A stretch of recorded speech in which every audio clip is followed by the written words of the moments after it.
Es preciso en este tiempo hablarles, queridos hermanos, de las palabras que Jesús pronunció en el Calvario, en la cruz, elevado en el madero. En esta ocasión, el título del mensaje es el mensaje del Calvario. Y vamos a tratar algunos puntos muy importantes, algunos pasajes bíblicos relacionados. Recuerden que son las 7 palabras de Jesús, conocidas también como las 7 sentencias de Jesús, las 7 frases. La escena del Calvario, hermanos, denota un momento de dura aflicción en un lugar de horror y terribles torturas hacia los hombres pecadores. Era un lugar que permitía ver la terrible agonía y escuchar los alaridos de dolor de aquellos que eran sentenciados a la muerte por sus crímenes. Era un lugar que producía un inmenso dolor tanto en lo físico como en lo espiritual. En el Calvario se nos presenta un momento que describe la obra malévola de un imperio que pronto llegaría a su final, pero también evidencia la fiel culminación y cumplimiento exacto de un suceso predicho siglos atrás, la crucifixión del Hijo de Dios, el Mesías prometido. Salmos 22 e Isaías 53. El Redentor de los escogidos de Dios, Jesucristo, quien después de haber diseñado su cometido en consenso divino entre su deidad en la eternidad, se presenta como el personaje protagónico y principal de la obra redentora. Cristo, el Salvador y gran Dios, después de haber experimentado una vil traición y entrega por uno de los suyos, se dispuso a sentir el fuego de la prueba a través de un proceso de demolición en su propia carne por medio de la tortura física y psicológica. Es llevado al tan esperado lugar, famoso entre los verdugos para satisfacer la ley romana, por un pueblo quien antes había aclamado: bendito el que viene en el nombre del Señor. Pero a pesar de que aparentemente era empujado por los soldados romanos y el pueblo, su voluntad eterna lo llevó a ese oscuro lugar. Él voluntariamente caminó sin fuerzas a ese lugar para satisfacer el corazón de su Padre. Verá el fruto de la aflicción de su alma y quedará satisfecho. Por su conocimiento justificará a mis siervos justos a muchos y llevará las iniquidades de ellos. Isaías 53:11. Este lugar de la calavera, así era conocido, era donde la gloria de Dios el Padre se completaría en Cristo para salvación de muchos. Allí en el Gólgota, sin misericordia, fue levantado en presencia del clamor de muchos, cuya iniquidad de labios lo habían sentenciado. Fue levantado para que Él fuese la vergüenza y el vituperio de un pueblo incrédulo. Allí, levantado como una columna para confirmar el nacimiento de su iglesia, quien daría testimonio de su verdad. Allí levantado para sostener todo el peso del pecado desde sus orígenes hasta el momento de su segunda venida, como el estandarte de la eterna redención del Dios Creador. Allí, desde ese lugar, amados hermanos, nunca antes en la historia humana se había escuchado a alguien pronunciar una serie de palabras, figura de eterna redención, y con tanta solemnidad y representación en cualquier ámbito de la vida personal. Se trata de las 7 palabras o sentencias de Jesucristo colgado en el madero. Y como le dije al principio, ellas dan el sentido y valor a todo antes creado, incluido el hombre mismo.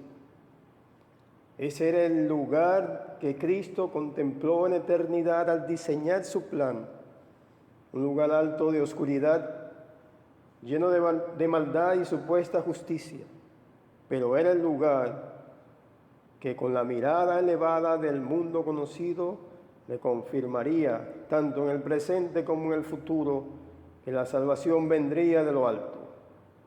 Toda dádiva y todo don perfecto desciende de lo alto, del Padre de las luces. De manera que, amada Iglesia, al considerar las 7 palabras de Cristo en la cruz, estamos contemplando el pasado, el presente y el futuro en eternidad y mente de Dios.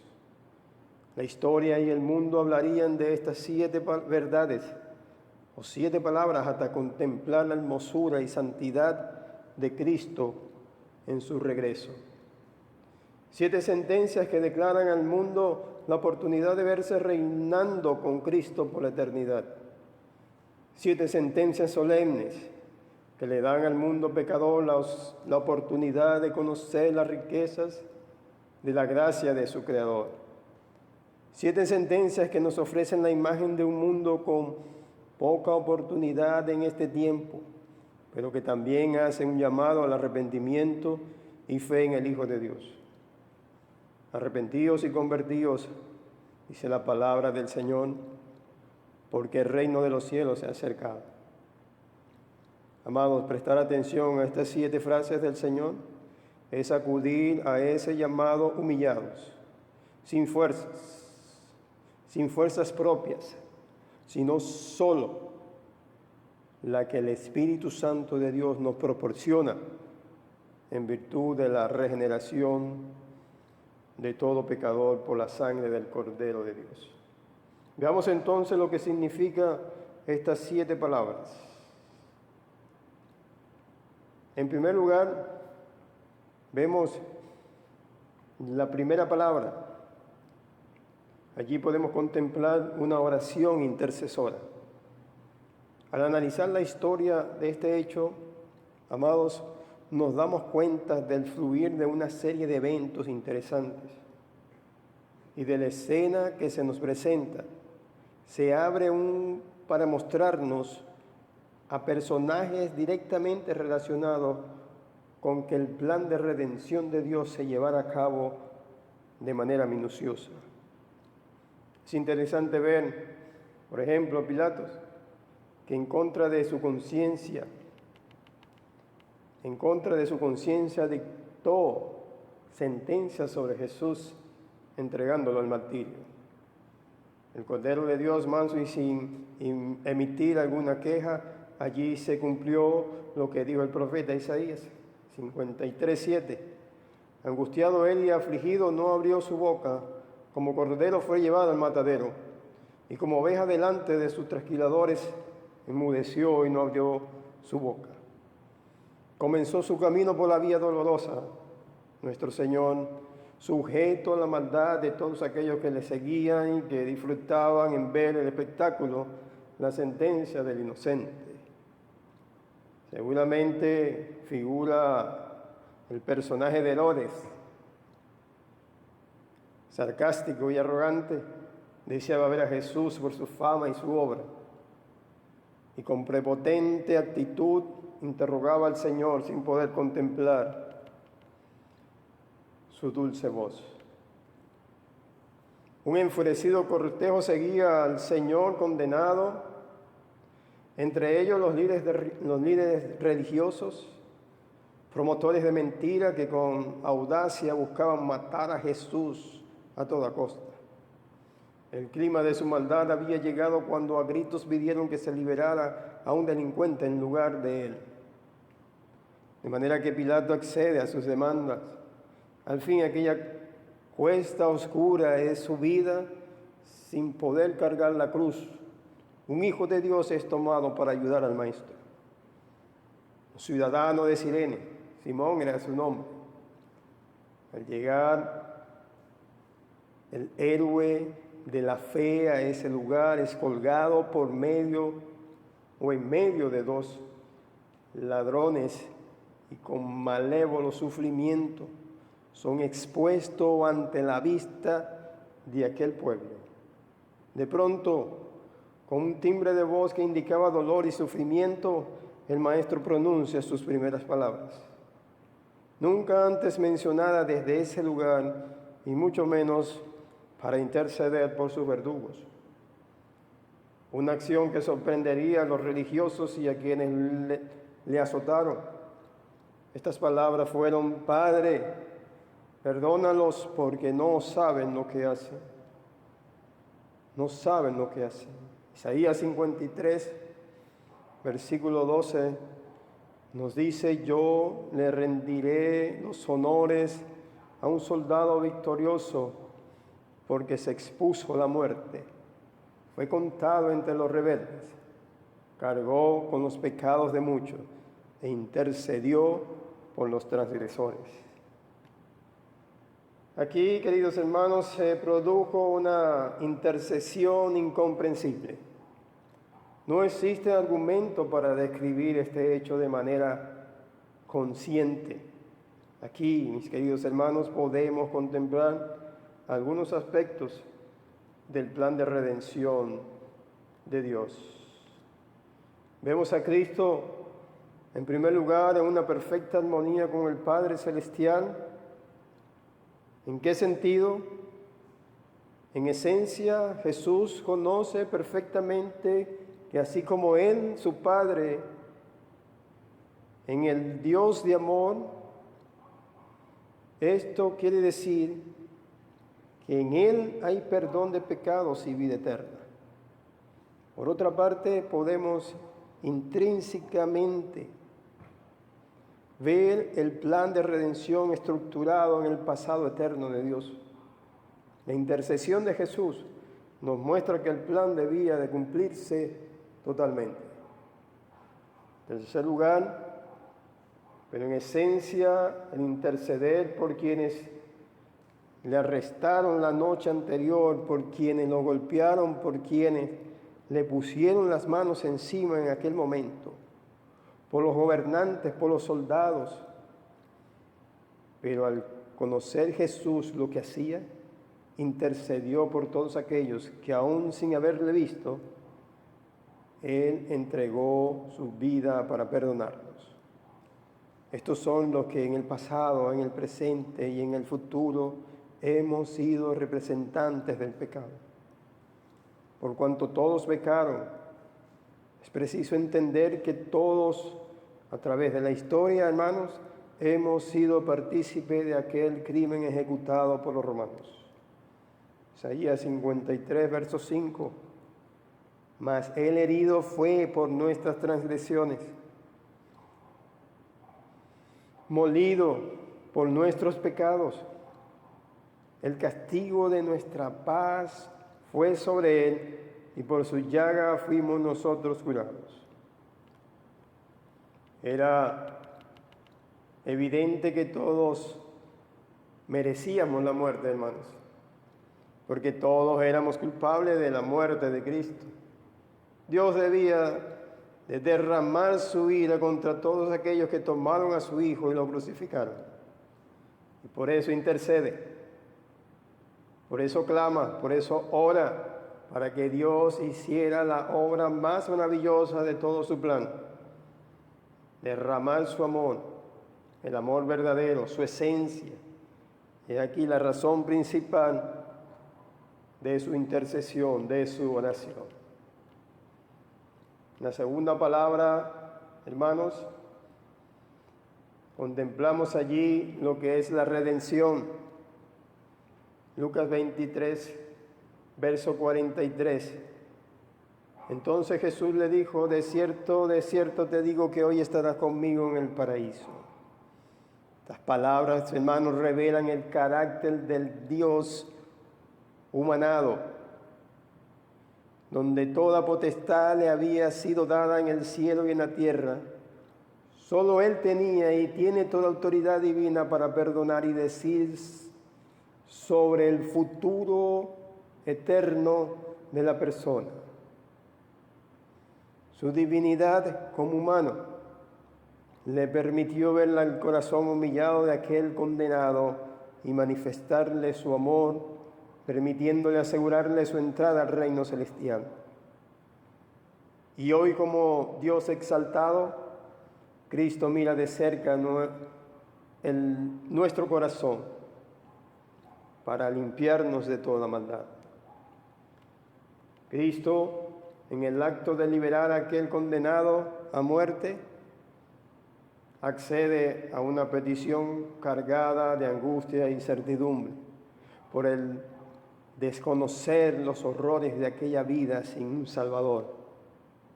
Jesús, al aceptar la petición del condenado, redime en su propia muerte la vida de este hombre. Cristo se hace responsable a través de su muerte del pecado de este hombre condenado para traerle una plena libertad. El Éxodo es una obra de amor y poder mediante la cual Cristo redimió a su pueblo. Condujiste en tu misericordia a este pueblo que redimiste, dice la palabra del Señor. El cumplimiento de la idea salvadora que se mostraba allí en el Éxodo se evidencia en la cruz con la imagen de Cristo y el condenado arrepentido. Cristo le daba una eterna liberación. Ahora, amados, ¿de qué manera Cristo ofreció redención en la cruz? Por medio de su gracia. Nadie lo animó, nadie le dijo qué hacer, nadie le puso condiciones para hacerlo. Esa fue su idea. En su beneplácito quiso agradar al Padre en darnos el don de su gracia para perdón de sus escogidos. Este delincuente no hizo nada para merecer la gracia de Cristo. Al contrario, mereció el castigo de la cruz por el quebrantamiento de las leyes terrenales de aquel momento. Su plan eterno, diseñado en presencia de la unidad divina, tenía el ingrediente esencial para describir su gracia. Se trata del amor divino. Este fue derramado sobre aquel pecador para recibir el perdón de sus pecados. Asimismo, Cristo ofrece ese mismo amor para que todo el que en Él cree no se pierda. El pasaje refiere, queridos hermanos, que era en verdad lo que Jesús estaba buscando. De manera que ese don eterno era seguro. Seguro. De cierto te digo, dice la palabra del Señor. ¿Cómo alguna palabra del Hijo de Dios que salga de su boca, les pregunto, hermano, la podemos llamar mentira?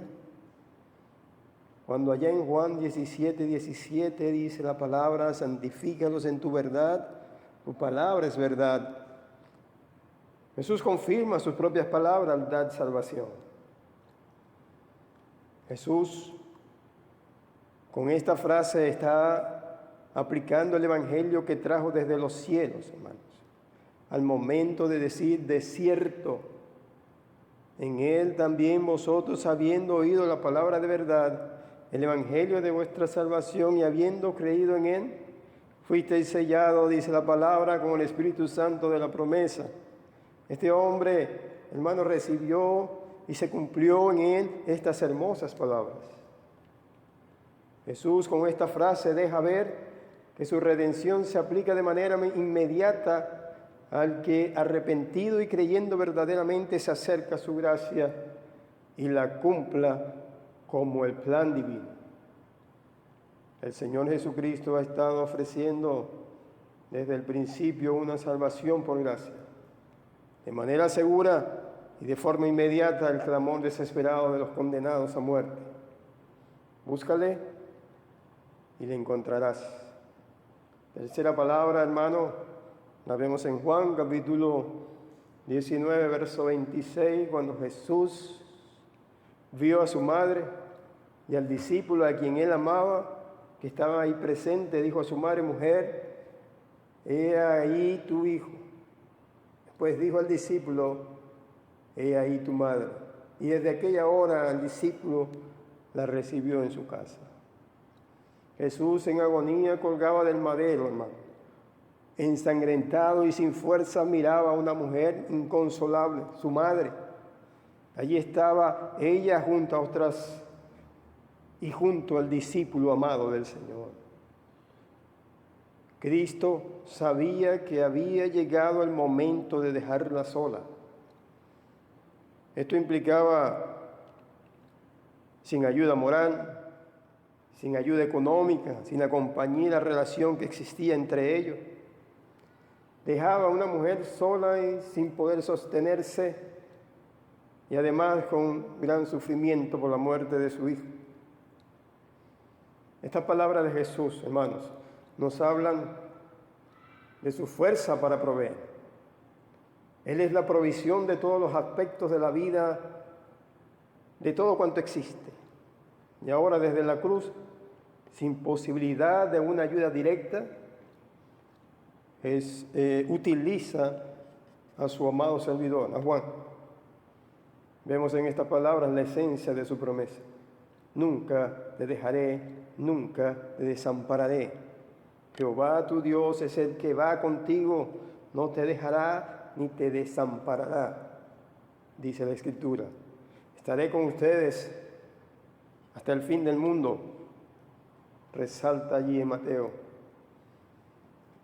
Ocurría un abandono, amada iglesia, momentáneo en lo físico, pero Jesús ofrece la ayuda de manera inmediata a través del apóstol amado. Él se encargaría de todo cuanto faltase en ese lugar.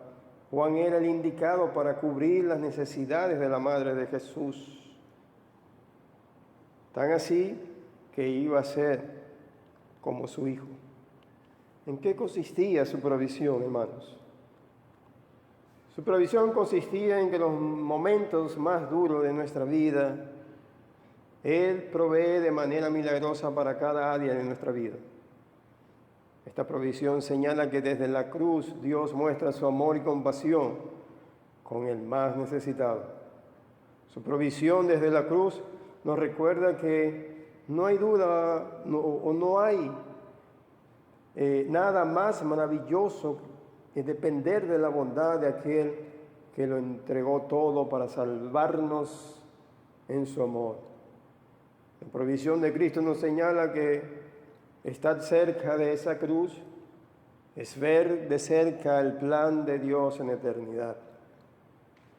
¿Por qué Jesús escogió a Juan y no a uno de sus hermanos? Ellos no simpatizaban con su ministerio ni creían en él. Juan 7, versos 3 al 5. Lo más probable es que no estuvieran presentes a la hora de su muerte. La expresión mujer nos indica que Jesús no se consideraba, o no quiere decir, hermano, que no se consideraba su hijo. Esta frase nos indica respeto y consideración por esa mujer. Amados, nuestra cuarta palabra, la cuarta palabra de Cristo desde la cruz, encontramos en Marcos capítulo 15, verso 33. Cuando vino la hora sexta, hubo tinieblas sobre toda la tierra hasta la hora novena. Y a la hora novena Jesús clamó a gran voz diciendo, Eloi, Eloi, lama sabachthani, que traducido es, Dios mío, ¿por qué me has desamparado?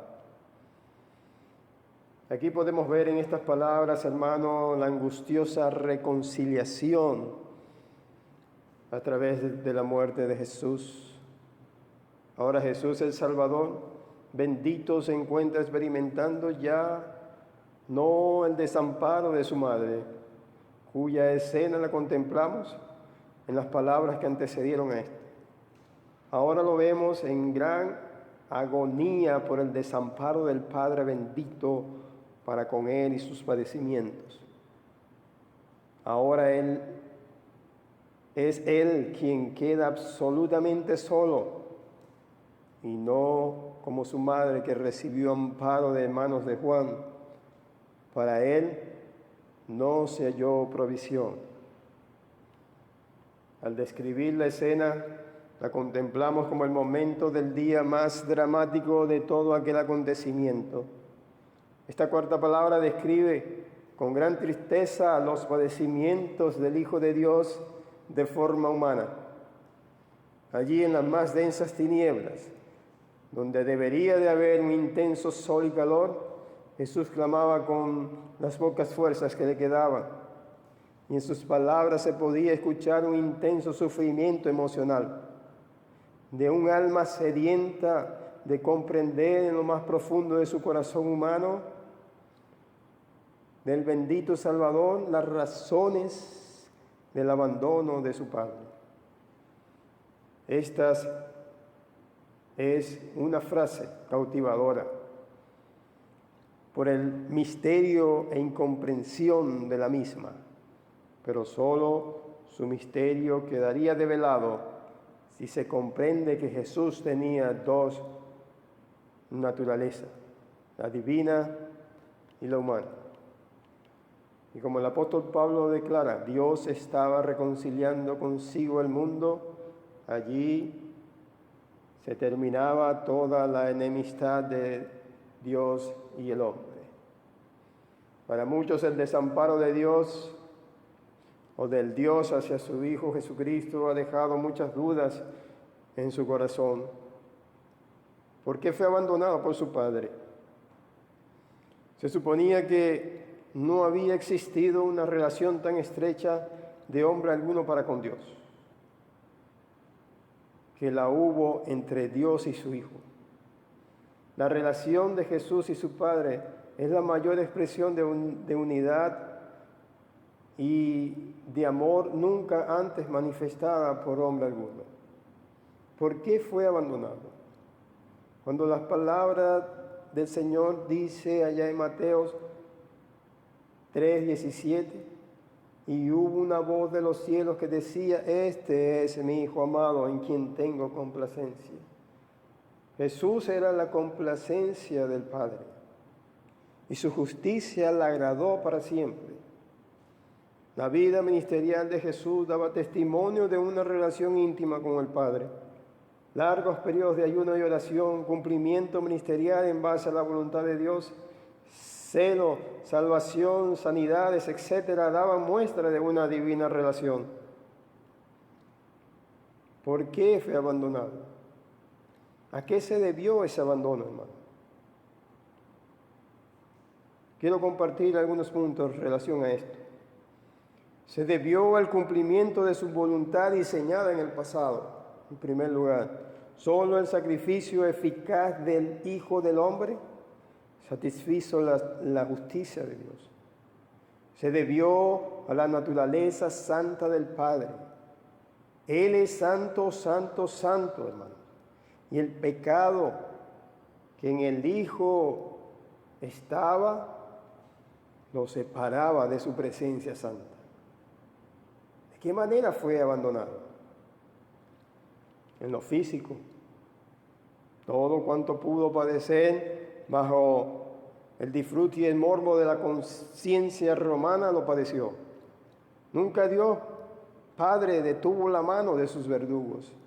Lo entregó a sus deseos infernales.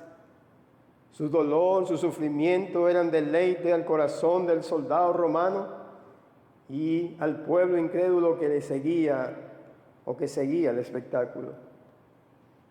Lo abandonó en lo espiritual. No los golpes, no los clavos, no el permanecer en el madero sin casi poder respirar por la tensión en sus costados. Perdió la comunión con el Padre. Ese fue su mayor dolor.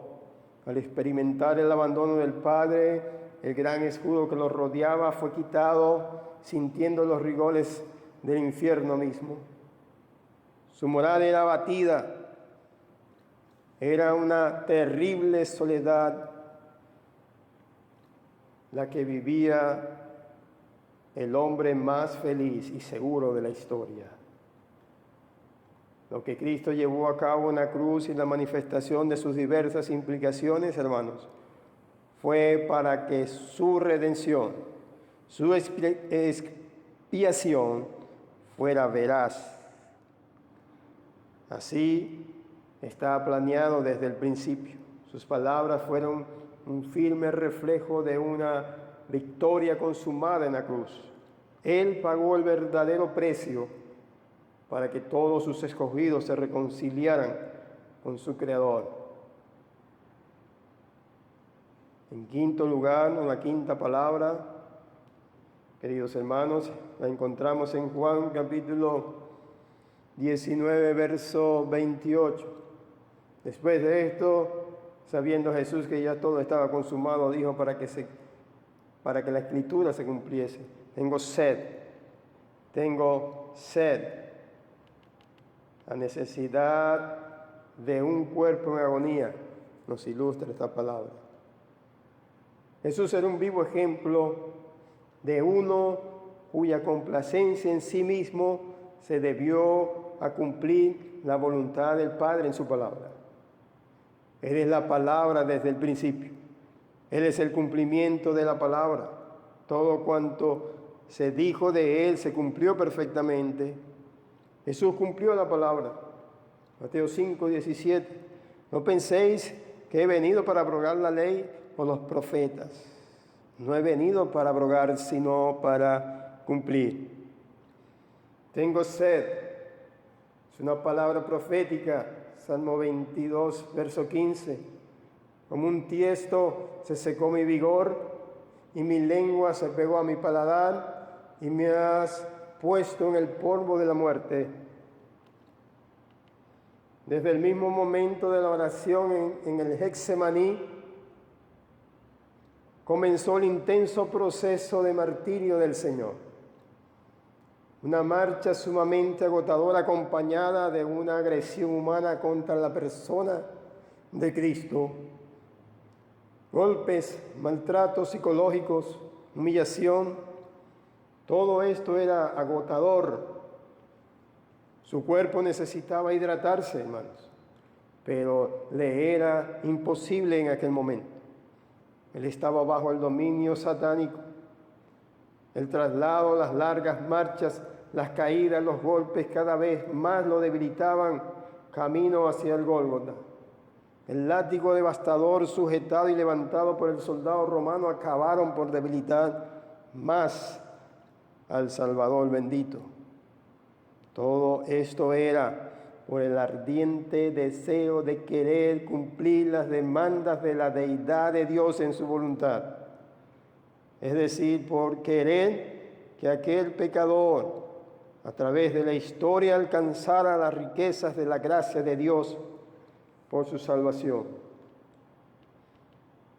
Esta maravillosa palabra, amados hermanos, manifiesta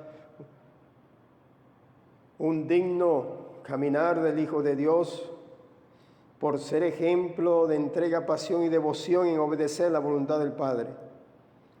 La sed espiritual de cada creyente manifiesta los frutos del Espíritu en su vida. Así lo demostró el Maestro.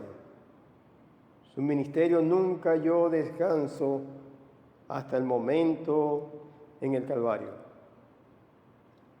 Ahí el Señor sintió sed, tanto física como espiritual. Física por todo el maltrato antes visto, y espiritual porque aún le faltaba el gran milagro de la resurrección. Toda espiritualidad en el hombre se saciaría al venir a Cristo en arrepentimiento. Todo el misterio o el ministerio de Cristo puede ser traducido como la gran sed de Dios por el cumplimiento de su voluntad. La sed que Cristo sintió en la cruz atrajo la atención de aquellos que custodiaban el lugar, de manera que le dieron a beber una especie de vino mezclado con hiel para que de alguna manera mitigara su dolor. Él no quiso tomarlo. Prefirió aguantar los dolores, el sufrimiento, con tal y de cumplir con la Escritura. Imagino la angustiosa expresión de Jesús al clamar: por ese vital líquido en aquel momento. Después de esto, sus labios se empaparon de vinagre para clamar con insistencia, para saciar su necesidad. Jesús en la cruz, queridos hermanos, ejemplificó la vida del hombre sin Dios. Este siempre va a caminar aparentemente hidratado, pero con una enorme sed en su espíritu, y solo la presencia del Espíritu de Dios puede saciar y para clamar por esa necesidad. Cuando el pecador viene a Cristo, impulsado por las riquezas de la gracia divina, manifestado en todo lo que se ve, su sed será saciada y su interior, dentro de sí correrán ríos de agua viva, por haber alcanzado la salvación. La sexta palabra, queridos hermanos, la encontramos en Juan capítulo 19, verso 30. Cuando Jesús hubo tomado el vinagre, dijo: consumado es, y habiendo inclinado la cabeza, entregó el Espíritu. Estas palabras, consumado es, nos muestran un perfecto cumplimiento. Consumado es, se refiere al hecho de cumplir perfectamente las demandas de la ley, es decir, guardar la ley. En Hechos 13:29, y habiendo cumplido todas las cosas que de él estaban escritas, quitándolo del madero, lo pusieron en el sepulcro. Jesús nuevamente abre su boca bendita para expresar el cumplimiento de su propia voluntad y dice: consumado es. Con estas palabras, Él le pone la cereza al pastel. Queridos hermanos y amigos, todo había llegado a su final. El cumplimiento de los designios salvíficos de Dios se habían cumplido perfectamente.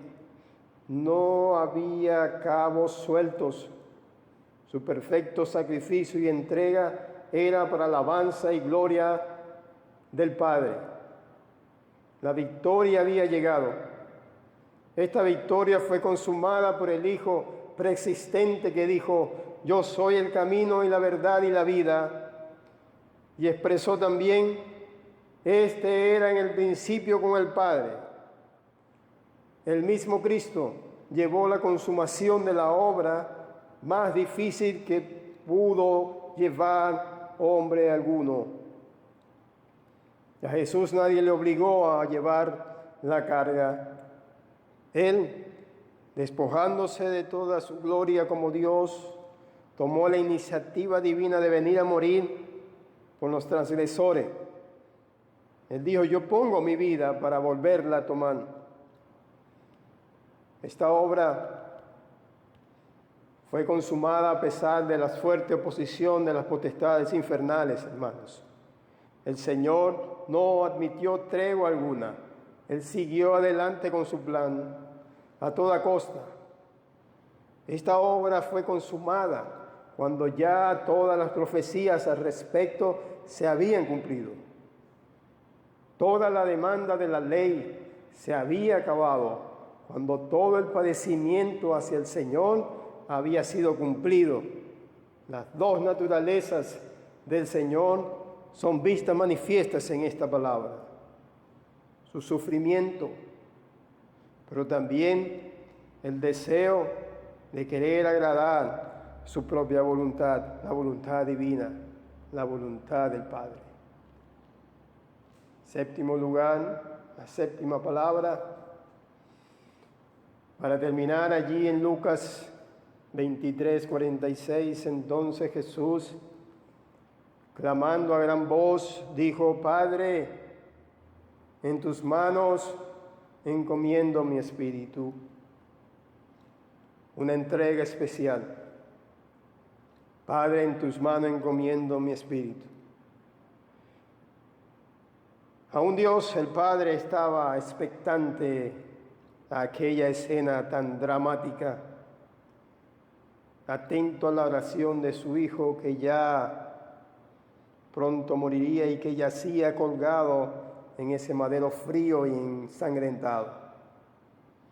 Las palabras de Jesús se escucharon nuevamente. ¿Cómo?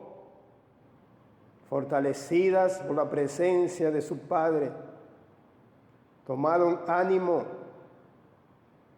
en aquel terrible momento. Todo lo que representaba aquel cruel lugar pasaría a la historia como un vivo recuerdo de lo que Dios hizo a través de su Hijo amado. El Padre se deleitaría en recibir el Espíritu de su Hijo, quien era el autor y el consumador de nuestra fe. En ese dramático momento, hermanos, Jesús muere, aunque a través de la historia futura este evento sería tratado indignamente por los enemigos de la fe, en negar que todo eso haya sucedido en realidad. La muerte de Cristo es y será para la fe cristiana un evento verdadero, para el mundo incrédulo y para todo aquel que quiera verlo como mejor le parezca. La tumba vacía lo demuestra. Los testimonios posteriores, la resurrección lo declaran como un evento verídico. La historia, la ciencia, los testimonios, las Sagradas Escrituras confirman la veracidad del evento más grande que la humanidad haya presenciado. Nuevamente Jesús está en comunión con la deidad para garantizar el cumplimiento de la misión dejada a sus santos hombres. Era el comienzo de la era de la Iglesia. El cuerpo de Cristo, quien por la llenura del Espíritu Santo de Dios llevarían hasta lo último de la tierra el mensaje de la cruz. Queridos hermanos, Dios ofrece una salvación perfecta, completa, suficiente y verdadera. La ofrece por pura gracia y soberanía, que al hombre no le costó nada, solo Cristo salva. No por obras, sino por la gracia, por medio de la fe en el Hijo de Dios. Dios está esperando, hombres y mujeres, que mediante la observación, cumplimiento y obediencia a sus santas palabras, se acerquen para salvación. ¿Qué debes hacer? Morir al yo, a ese yo que nos ata, que nos consume, que nos destruye, y aceptar con humildad la obra de Cristo como una necesidad espiritual para salvación. Del Calvario regresaron dos clases de personas. Unas rechazaron a Cristo y otras lo aceptaron. ¿A cuál de esas dos clases de personas perteneces tú? Después de completar la crucifixión a través de estos, ¿crees tú en ese Cristo bendito? ¿Crees en Dios verdaderamente y su plan de salvación? Arrepiéntete, confiesa tus pecados delante del Señor y ven a Él con fe, humillados y reconociendo la autoridad divina. Y ahora mismo, si vinieses a Él, vivirás verdadera y eternamente. Que Dios en este día te bendiga.